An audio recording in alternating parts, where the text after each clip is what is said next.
Good morning, everyone. Today I will be discussing the lesson 3, Sex and Senses.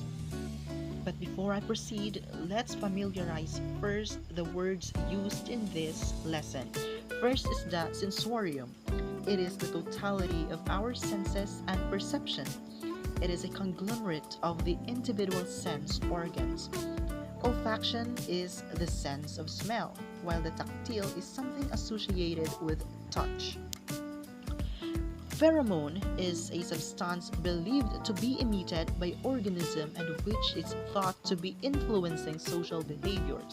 And the major histocompatibility complex. It is a set of protein molecules associated with the immune system. Introduction. When we were children, we were taught that there are five bodily organs which corresponds to our primary senses. These are the sense of sight, touch, smell, taste, and hear. These five senses comprise our sensorium. Again, sensorium is the totality of our sensory experiences and perception. While we receive information from our environment through the senses, our brain has the ability to organize and interpret these numerous stimuli into meaningful ideas. Human affect and senses. Interestingly, while human beings are hailed as rational beings who are constantly making choices and are behaving through a set of rational choices made from higher order thinking skills such as evaluating and judging, it is hypothesized that our affect or emotions and feelings actually play a major role in our behaviors. The affective primacy hypothesis, according to Zojunk 1980, he postulates that in many cases, cognitive processing plays a lesser role compared to our emotional responses in eliciting behavior. Our limbic system, the emotional part of our brain which is more primitive compared to the ones responsible for higher order thinking, for example, is the neocortex, is where the sensorium and human affect meet.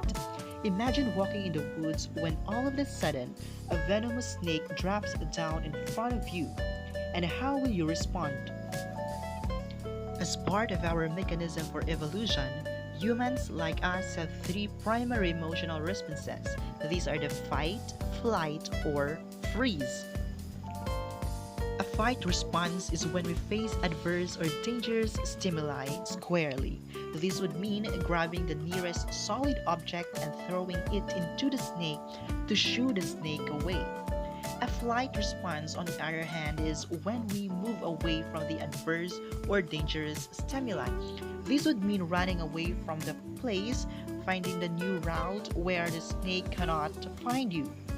And a freeze response, on the other hand, is when you are startled and are unable to make a choice, thus being unable to move and thus are frozen in place. These can also be used to buy time so you can calculate the advantages and disadvantages of your choice. Shall you fight or you go away?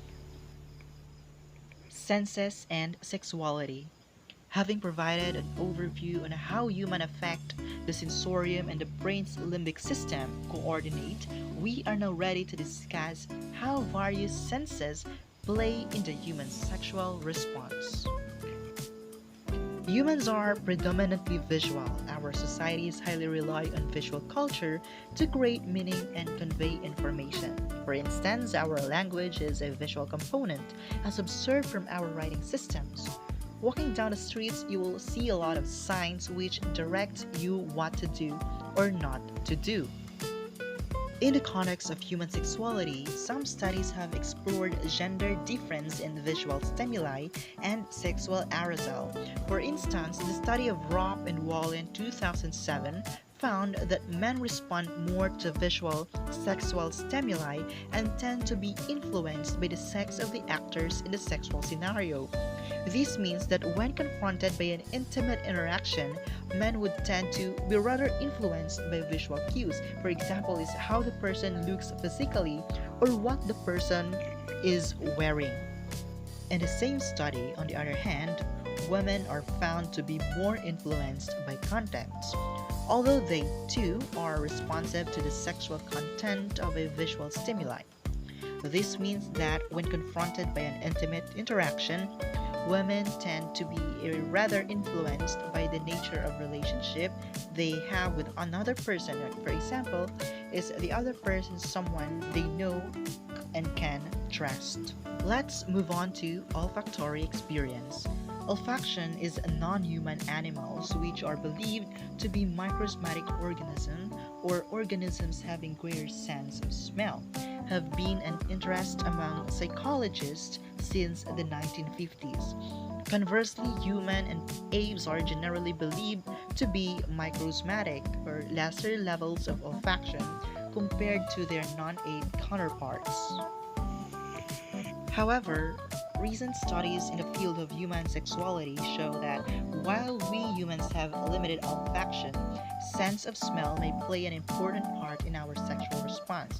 For instance, in a study by Mascarella and Radis in Conschool 2011, explored on the preferred scent among heterosexual and homosexual males and females.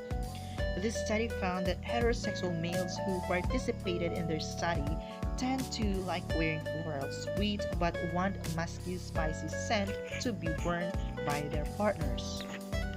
Humans' interest in pheromones, on the other hand, has been present since the early 1930s when an entomologist, Beth, 1932, suggested that there are hormones emitted outwards the body.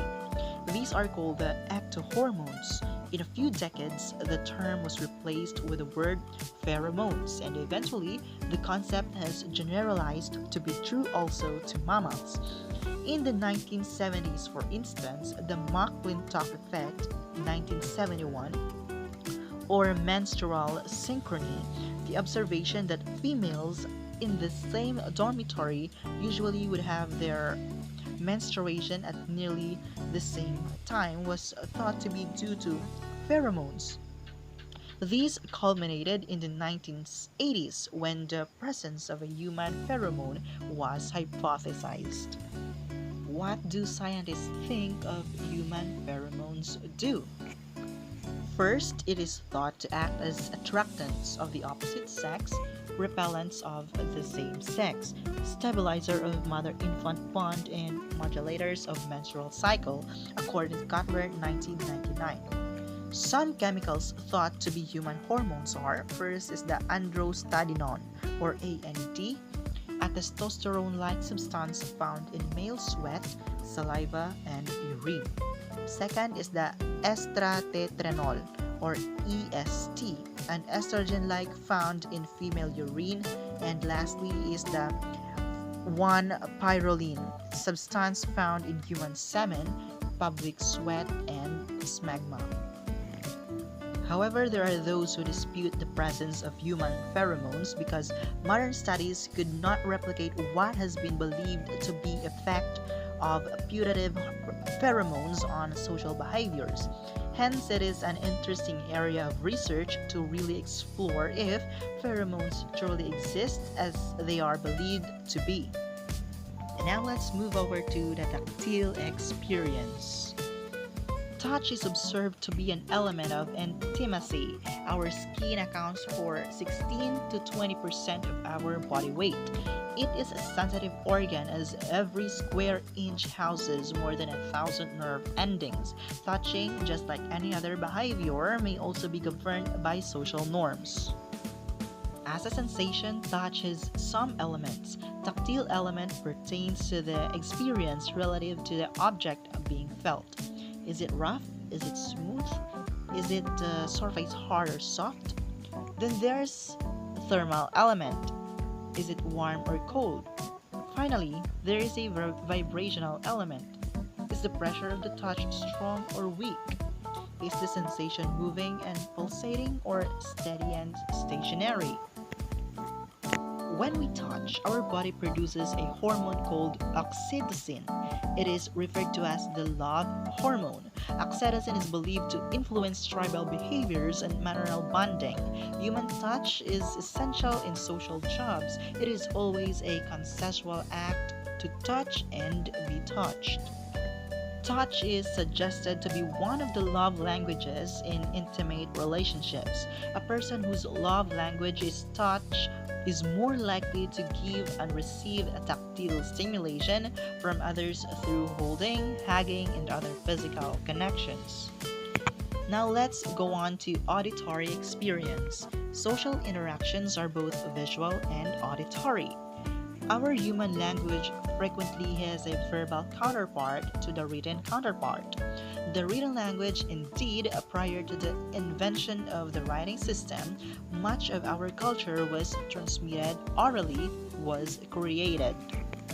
Love and sex are among the common themes of songs nowadays. Sounds give additional context to sexual situations. In sexual interactions, couple may give verbal erotic encourage whose words that triggers sexual response or verbal expression of affection that is according to, for example, I love you and I miss you. Upon researching, here are some of the issues regarding the affect and senses. It is entitled Sexuality Through the Senses: How Disordered Sensory Affects Intimacy. Disordered sensory processing can affect individuals with all types of neurodivergence, including those with SPD, ADHD, bipolar disorder, anxiety, as well as people on the spectrum. While disordered sensory processing impacts many aspects of life, there is one dynamic part that is not often discussed: intimacy. Intimacy with a partner engages multiple and conflicting sensory systems. Individuals with disordered sensory processing may also experience deficits in praxis and postural control. Sexual activity involves a series of movements and motions, therefore, it's important to understand the role of sensory motor demands. Let's have first the tactile. How can touch affect sexuality? The most obvious way that disordered sensory processing can affect sexuality is through physical touch. Some individuals may dislike hugs and embraces, while others may seek out a lot of touch and intense touch experiences. Some individuals with disordered sensory processing may experience sensitivity to cold or warmth. This can impact the way that someone reacts to the temperature in a room or the temperature of someone's body parts. Some clothing, bedding, fabrics, and textures may cause your partner irritation. How about vision? How can sight affect sexuality? Bright lights may agitate individuals with disordered sensory processing during intimacy. Avoid engaging in intimacy directly in front of a window or another uncontrollable light source. For this reason, seek out clean, neutral, and minimalist spaces. Remind your partner that it's okay to close their eyes during intimate moments. Now let's tackle about the auditory. How can hearing affect sexuality? Loud noises from a partner, even noises of pleasure, can startle someone with disordered sensory processing or distract them from what they're planning. Background noises such as music, television, or roommates speaking next door may be distracting. Find a quiet place, private place to engage in intimacy. Well, how about the gustatory? How does taste affect sexuality? Certain flavors and tastes can be difficult to process. Flavors can come from lipstick, lip gloss, breath mints, gum, or toothpaste. Choose flavors that your partner enjoys or avoid flavorful mouth products altogether. The thought of sharing saliva can be equally daunting for those with disordered sensory processing. If this is the case, you can consciously adjust your activity, such as kissing, to be dry and saliva free. And lastly, the olfactory. How does smell affect sexuality? Similar to taste, strong smells can negatively affect individuals with disordered sensory processing. During intimate moments, scents or perfume, cologne, laundry detergent, or neutral body odor are present. So this will be the end of my report. I hope that you gained something from this lesson. Thank you so much for watching, and again, good morning, everyone.